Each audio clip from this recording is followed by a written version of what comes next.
Halo, kami mahasiswa psikologi dari Universitas Pembangunan Jaya akan membahas materi mata kuliah psikologi kognitif yakni judgment.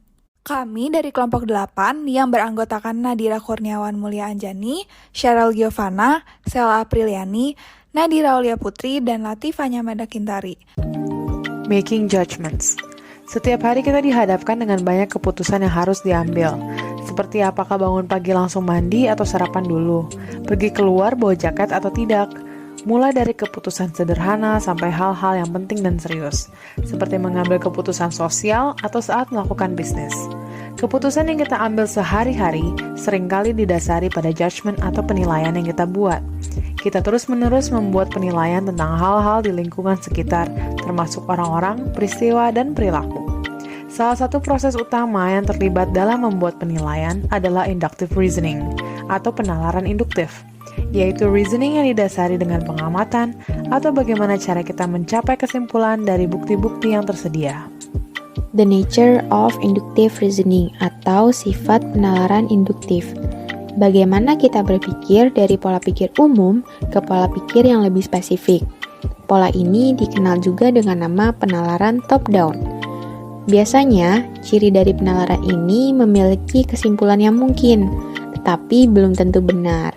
Contohnya, kita lihat ada orang yang pakai baju BTS. Nah, kita akan berpikir, kalau orang tersebut suka nih sama BTS, padahal bisa aja enggak. Karena mungkin aja dia hanya suka sama desain bajunya, atau mungkin dia pinjam baju tersebut dari saudaranya. Ada sejumlah faktor yang dapat berkontribusi pada kekuatan penalaran induktif. Yang pertama, representativeness of observation. Seberapa baik pengamatan mengenai kategori tertentu, apakah mewakili semua anggota dari kategori tersebut? Contohnya, ketika kamu pergi ke Belanda dan Inggris, kamu melihat kalau angsa di sana itu berwarna putih. Lalu, kamu langsung menyimpulkan kalau angsa di seluruh dunia itu berwarna putih. Sedangkan di faktor yang kedua yaitu number of observation, semakin banyak bukti yang ada, maka semakin memperkuat kesimpulan. Dalam contoh angsa tadi, kalau misalnya kamu sudah mengunjungi lebih dari 50 negara di dunia, dan semua angsa di negara-negara tersebut berwarna putih, maka kesimpulan kamu bahwa angsa di seluruh dunia berwarna putih itu bisa dikatakan valid. Faktor ketiga yaitu quality of the evidence. Bukti yang lebih kuat menghasilkan kesimpulan yang lebih kuat. Dalam kasus angsa tadi, kalau kamu punya bukti dari penelitian ilmiah atau pengamatan ahli tentang angsa di seluruh dunia itu berwarna putih, maka kesimpulan pola pikir kamu itu benar dan memiliki argumentasi yang lebih kuat. Setelah memahami penalaran induktif, ternyata terdapat yang namanya kesalahan dalam memahami penalaran induktif. Kesalahan ini dapat menyesatkan kita untuk mencapai kesimpulan. Kesalahan-kesalahan tersebut timbul akibat dua faktor. Yang pertama adalah the availability heuristic atau heuristik ketersediaan. Heuristik ketersediaan adalah strategi untuk membuat keputusan berdasarkan kemudahan suatu informasi tertentu muncul dalam pikiran. Semakin mudah informasi ditangkap dan diingat, maka semakin besar pengaruhnya bagi seseorang untuk mengambil keputusan karena orang tersebut berpikir bahwa peristiwa yang lebih mudah diingat dinilai lebih probable atau lebih mungkin terjadi daripada peristiwa yang kurang mudah diingat. Misalkan, contoh yang pertama, semakin sering seseorang melihat produk dari iklan di televisi, semakin mereka berpikir bahwa produk tersebut pastilah bagus dan pilihan yang terbaik. Dari contoh ini dapat disimpulkan bahwa dalam pengambilan keputusan seseorang untuk membeli produk, terkadang didasari hanya dengan kemudahan suatu informasi muncul dalam pikirannya. Bahayanya, hal ini dapat menyesatkan kita untuk mencapai kesimpulan.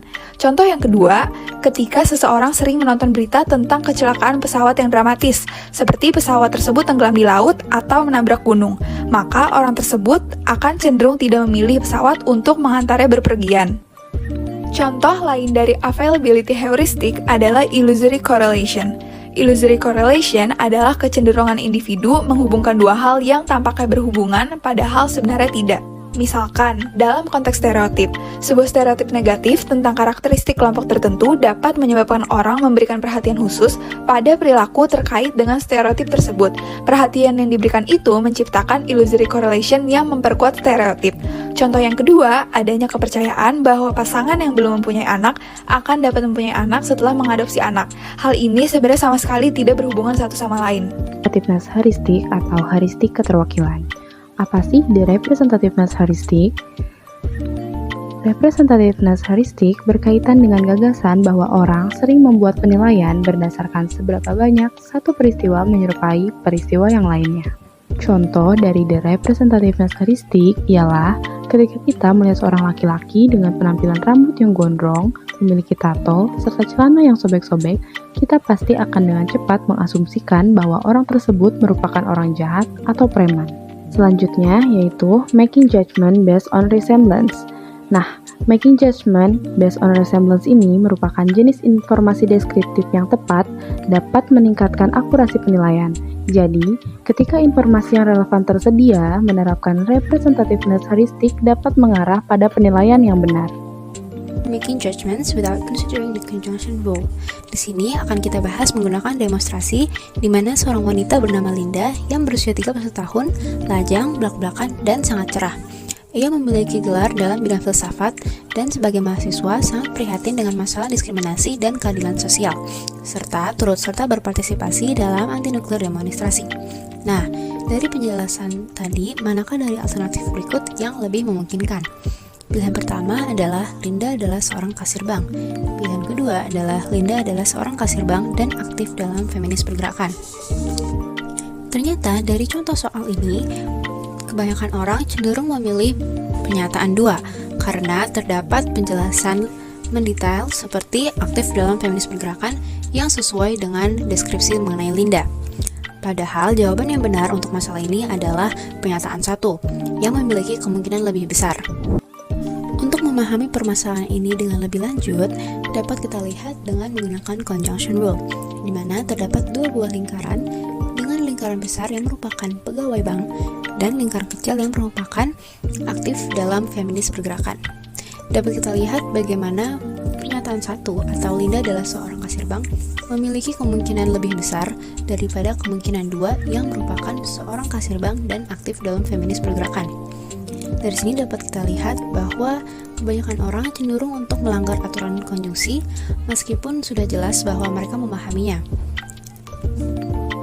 Karena mereka melanggar peraturan di mana probabilitas konjungsi 2 peristiwa, dalam kasus ini Linda sebagai pegawai bank dan aktif dalam feminis pergerakan, tidak boleh lebih tinggi dari probabilitas konstituen tunggal atau Linda sebagai pegawai bank.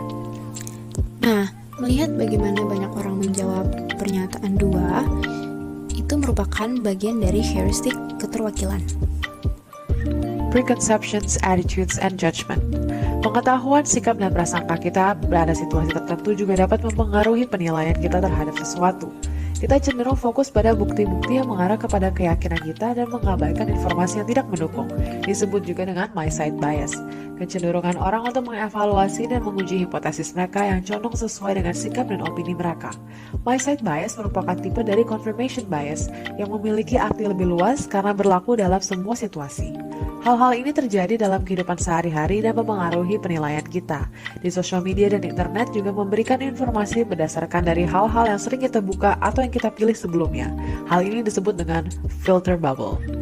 Kesimpulan yang dapat diambil dari materi adalah judgment merupakan hal yang mendasari pengambilan keputusan dalam keseharian. Judgment juga mendasari penilaian mengenai hal-hal di lingkungan sekitar seperti penilaian terhadap orang-orang, peristiwa, hingga perilaku. Selain itu, proses terjadinya judgment juga dapat dipengaruhi oleh beberapa faktor yang mendasar, seperti pemahaman yang berbeda pada setiap individu. Banyak miskonsepsi terkait penalaran induktif, di mana penalaran induktif merupakan salah satu proses yang terlibat ketika seseorang membuat penilaian, sehingga kita sebagai manusia yang memiliki kemampuan untuk berpikir dapat lebih berhati-hati dalam setiap pengambilan keputusan dan penilaian. Nah, gimana? Kalian udah ngerti belum nih? Semoga apa yang kami jelaskan bermanfaat ya. Terima kasih.